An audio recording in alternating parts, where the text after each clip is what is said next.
Brewing Network. All right, everybody, welcome back in Behind the Beer here with the Brewing Network. And my name is Pepper Daniels with the Crush 92.5, a radio station here in San Luis Obispo County and Paso Robles. Glad to be here, part of the Firestone Walker Invitational Beer Festival. And welcoming in all the way from Wellington, New Zealand, everybody. This is, let's make some noise for New Zealand. This is Joss and Pete from Garage Project. Welcome, gentlemen. And you just told me not only first time at the Firestone Walker Invitational Beer Festival or first time in Paso Robles, but the first time in the United States of America. Yay! Right here. Coming from New Joss, Zealand. my partner, has been here a lot, but this is my first time. Awesome. I'm enjoying it. Well, Pete, let's start with a little bit of just the background, just the basic 101 of Garage Project. Okay. Tell us about the brewery. I'd worked at a number of breweries prior to this. I worked in England. That's where I learned to brew. I worked at Breakspears, which some people might have heard of, until it broke. It sold. It got turned into flats, which is unfortunate. After 250 years of proud brewing, it got turned into flats for yuppies. But that's sad. I worked in England, a few other breweries, and then I moved to Australia, and I brewed there for 5 years. But very keen to start my own brewery. I moved to Wellington, New Zealand, which I'd spent time in when I was younger, with Joss and my brother, and we started the Garage Project. It's called the Garage Project because we actually started in a tiny little garage and managed to find a dilapidated service. Do you call them service stations or petrol station? Gas station. A gas station. Yeah. So basically derelict. Yeah. We did it up. And unfortunately, we weren't eccentric millionaires. So we started on a very tiny 50-litre pilot plant. And we did what we called the 24-24, which was 24 different beers in 24 weeks. So basically 6 months of a new beer every week, and we launched it down at one of the local craft beer bars. And we tried to be as experimental and interesting as possible. One of the reasons for that is when you work at a much bigger craft brewery, which I'd been doing, you end up being a bit of a factory worker, which is not really why I got into brewing. You know, brewing the same thing every day, all the time, you can kind of like put pressure on that love you have of brewing. But the 24, although it was pretty hectic, coming up with something new each week worked really well. So off the back of that, we managed to get some people interested, got some money, got a much bigger brewery, opened a cellar door, and so now we've got a humming little brewery in Wellington, New Zealand, in Aro Valley. Yeah, awesome. And we have a thing, kind of a movement here that's based off the French word garagiste. Same kind of concept. The garagiste who makes the wine on the side in his garage and small producer, and so Von de Garage. Yeah, exactly. We call ourselves garagistas in the brewery. Garagistas, yeah, very good. We've got we're going to try to get through 3 beers in this short amount of time here, and we have a limited amount of each of those beers. So if you're really interested, you probably ought to come down and check these guys out. But Joss, tell us a little bit about your background. You've been coming here a lot, so tell us a little bit about coming over here and being in the States from New Zealand. Well, maybe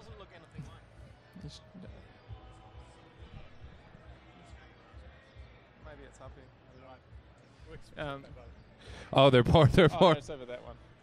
We'll describe them by color. That's what we'll have to do. We'll have to describe them by color. Well, my background is very different to Pete's, but we've known each other our whole lives. Best friends with Pete's younger brother. We grew up together. I was coming up to California a lot, working in the games industry. Mm-hmm. So I started coming up, and I remember being handed a glass of a beer that was just unlike anything I'd had before. It was Pliny the Elder, and that was a real epiphany moment for me. And going back to New Zealand, we had fantastic breweries at the time, but they were all doing very traditional to style beers, very safe, great beers, but not what I was experiencing up here. And when we started to look at doing the brewery, it was really about trying to capture the excitement and the energy that you guys have up here, and try and bring some of that down to New Zealand. And there are things happening in New Zealand. I was recently reading about your own hops, getting into your own sort of, putting your own stamp on this. So getting beyond that traditional style of brewing, now sort of putting your own New Zealand style into it. That's what's happening nowadays, right? Well, New Zealand hops have been around for a long time. They've been growing them essentially since people turned up and wanted to drink beer. Sure. But what's happened was I think with quite a lot of foresight, New Zealand hops have been growing a lot of interesting aromatics. You've got a lot over here, so I mean, you're finding a lot of Nelson Sauvin is coming over to America, and a few of the other ones as well. And you know, hops are fascinating to have their own terroir. So you know, you grow something in a country, it has its own special imprint, and Kiwi hops are unique. I mean, they're lovely. American hops are lovely too, but isn't it interesting to have that difference of flavor? Yeah, it's very much so. Let's talk about the beers that are out there right now. We did see a couple of the beers come out.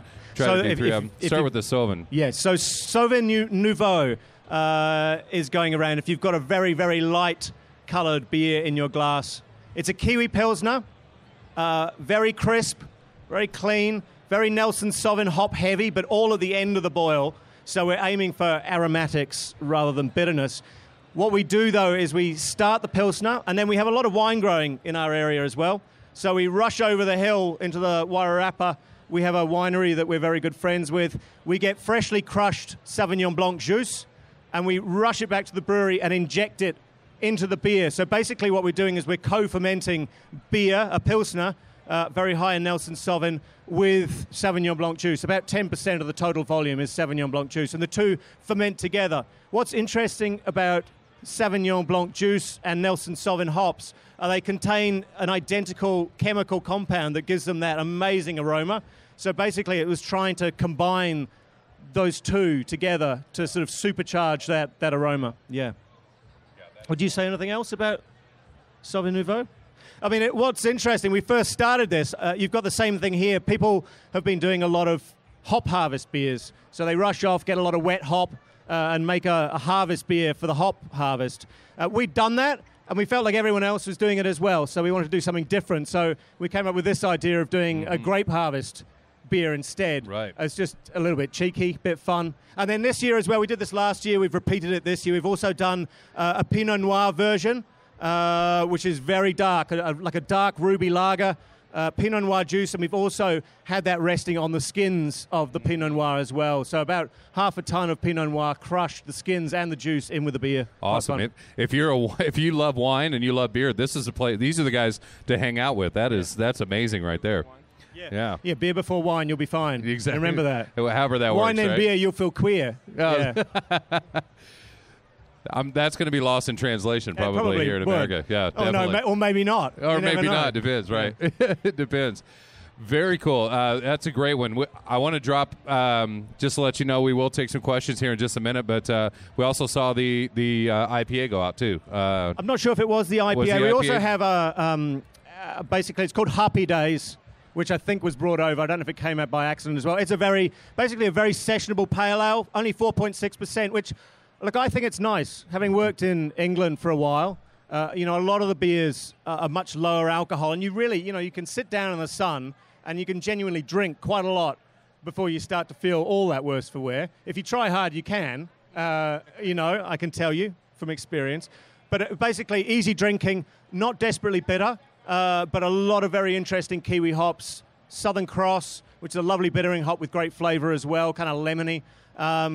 Also, Motueka, which some of your brewers are using. Waiti, which I don't think has made its way over here. A tiny bit of Nelson Sauvin and dry hopped with Riwaka. That's what that one is. Awesome. Yeah, I see a little bit of one left over here. I think I'm assuming that's what it is. I'm not sure. If it's big and hoppy, then it's not. It's pernicious weed. Very cool. Yeah, they all just kind of came out all at the same time. So all right. I think so, yeah. All right, well, we're just Are all those out, Yao? Are all those out? I don't know. All right. Do you want to talk about the next one then? Yeah, let's go ahead. These are the beers you can get over at the booth, too. Yeah, I mean, you can come over there and you can ask questions about it. So just to recap, the first one, Sauvin Nouveau. That's what you talked about, the Sauv Blanc. 10% Sauvignon Blanc juice. Pernicious Weed. Pernicious Weed is our IPA. Now, I have to say, we arrived a couple of days ago and we've been touring a lot of breweries. It's not as bitter as a lot of your IPAs here. Very bitter IPAs are lovely, but I like to have a little bit of balance. So I think there's a bit more sweetness in our Pernicious Weed, but it still uses a lot of Nelson Sauvin and Rakow.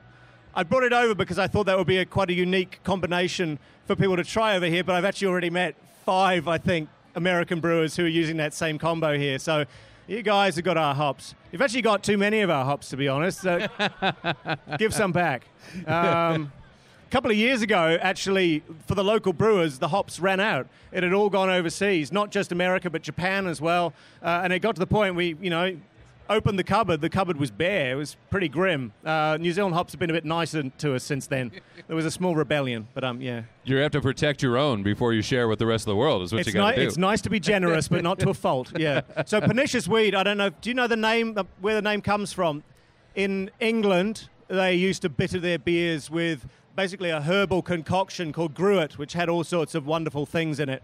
And what happened was in the 15th century, I think Flemish weavers were coming over in quite large numbers, and they brought with them the tradition of using hops as a bittering agent. Now, of course, hops taste awesome, and they preserve your beer, so very quickly they caught on, and English brewers started using them in their beers, and there was a moral panic.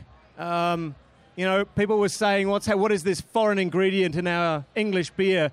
And there was the concern that it would lead to the downfall of society and just moral chaos. And somebody described it apparently as a wicked and pernicious weed, which is, I think, the first time that anything has been described. Lots of other plants have been described as that since, but that was the first mention. Very, very cool.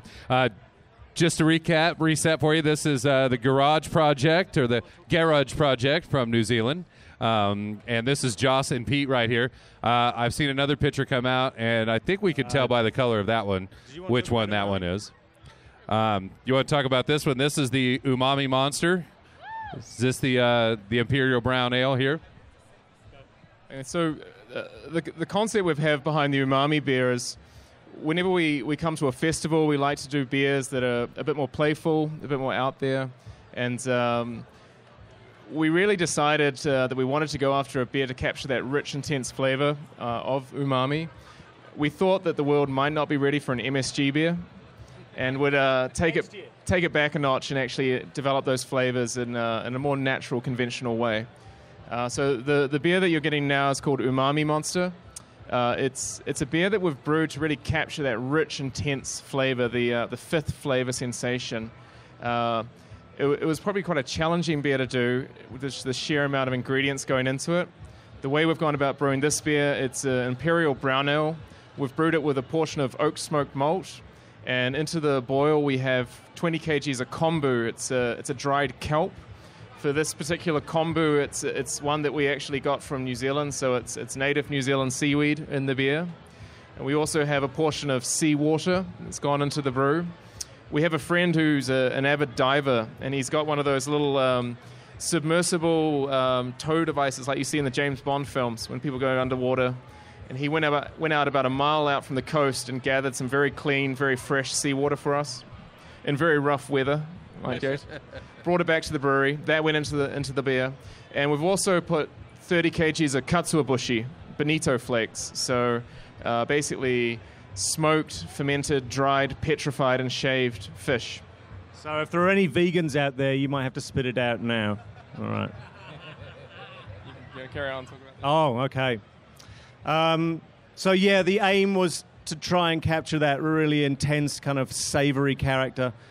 I mean, I think it could have been just a horrible train wreck, but luckily, well, you make your own mind up. I think we've managed it quite well. What it always makes me think of, have you ever read Charlie and the Chocolate Factory or seen the movie? The gum that does the whole meal in one mouth, so you get all the different courses. It always makes me think of that. A lot of things happen in your mouth. Obviously, you've got like a real saltiness that just gives it a real body. The seaweed, the fish, and the smoked malt all come together. It does lots of different things. And then right at the end of the palate, when you're finished, it's almost like a little blanket, like a little duvet of umami over your tongue. I think it's quite fun. Particularly fun with food, which is really interesting. Fish! Yes! You know, people shouldn't be scared. A lot of you have had fish and seaweed in your beers already in terms of like isinglass findings, which of course is fish swim bladder, and kettle findings, which are made of seaweed, Irish moss. So we're just pushing it a little bit further. That's all. Don't be afraid. Don't be afraid. Don't be afraid. Microphone right here is open if anybody wants to come up and ask a question. Any questions? These guys brought a couple of T-shirts along, too. We thought we'd give those out if you wanted to ask a question, although you might want to give it to your girlfriend if you ask a question. So we thought they were they girl cuts, you said? Yeah, so we did this. Well, I should say, we did this beer for an Australian beer festival, which was a couple of weeks ago. What was it last week? Shit. Okay. The idea for it was that we did a kaiju battle. So Umami Monster was one of the beers. The other one we called Mecha Hop. Mecha Hop was made entirely with extract, no raw ingredients whatsoever. So 100% malt extract and 100% hop extract using Warrior, Amarillo, and Simcoe hop extract. So the aim was to be a little bit cheeky and wind up those people who are always so mean about home brewers who do extract beer. Quite amazing. Yeah. It had Awesome. so much resin in it, you could swirl it around and like the resin would rise up, go into the head and change the color of it. It was quite something. Yeah. That sounds amazing. I've got two for you real quick. The first is Bonito Flake the only smoke character we're getting in this? Oak smoked wheat malt as well, just to kind of like lift the savory character. I really like that savoriness, the savory sweet balance you get with a little bit of smoke. And then secondly, you've got the wine juice hybrid. What's the sour situation in New Zealand? Are there a lot of sour breweries coming up, or barrel aged stuff? What's happening with The best brewer to talk to about that is Soren Eriksson from 8 Wired, who's here. So Soren's got some barrels tucked away. He has a program in development. There's a couple of other breweries who have a few one-off sour beers that they've produced, but we haven't really seen the full development like you have here in the States of dedicated sour breweries. But I think the brewing scene in New Zealand is changing and developing very, very quickly, so I wouldn't be surprised if we had some very, very soon. But definitely, I mean, the head exponent in New Zealand is Soren from 8 Wired, so get over to his tent and have some of his beers. He's awesome. He rocks. Awesome. Very good. Very good. Joss and Pete, everybody. Got one more question? Yeah, come on up. Why does the umami have such a smoky scent? Why does it have such a smoky character? Yeah, the fish is smoked as well. If you've ever tried katsubushi, it tastes like fish bacon. Like it's crazy. So it is. It's fermented. It's very intense, and we use 30 kilograms of it. That's quite a shitload. So so it does come from the malt as well. I really like oak smoked. You can get beech smoked malt, but this is oak smoked. I like it. It's a nice rounded, gentle one. It's not too kind of harsh. It's not like licking an ashtray. Yeah. Awesome. Stop by and see him, everybody. Garage Works from New Zealand. Joss and Pete right there. Give it up. Round of applause. We're going to have a presentation in a moment. Keep our interviews going here in just a little bit. So thanks for hanging out. Right up on